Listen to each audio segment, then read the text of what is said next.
like us. This is the world of artificial intelligence, AI, where learning is fun and every question has a cool answer. What you will learn: what is AI? How do smart toys and apps work? Can a robot become your best friend? How to use AI safely and smartly? A message for parents or teachers. This series is specially designed for young minds, ages 5 to 8, using simple language, daily life examples, and fun activities to make AI understandable and exciting for children. Each chapter includes real-life examples, child-safe explanations, creative exercises.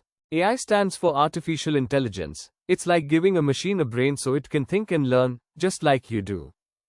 AI is all around us. It helps Alexa play your favorite songs, unlocks your phone by recognizing your face, and even guides you with Google Maps. AI learns just like kids.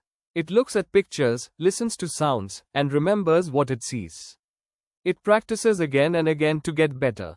AI is like a super helper. It helps clean our homes, takes beautiful photos, and even helps doctors treat people. AI is not a human. It can't feel happy, sad, or angry. It only does what it is taught to do. Let's play. Which of these do you think has AI? A teddy bear? A talking robot? A video game? A storybook? Yes, the robot and the video game use AI. AI is fun, but always use it with care. Ask your parents before using smart devices and never talk to strangers online, even if they seem like friendly robots. Today, we learned that AI is like a smart brain inside machines. It helps in phones, apps, and games, but it doesn't have feelings. It's a helpful tool we should use wisely. It's your turn. Draw your own AI robot. Give it a name like RoboHero or Smarty and write what it can do. Can it sing, dance, help clean your room?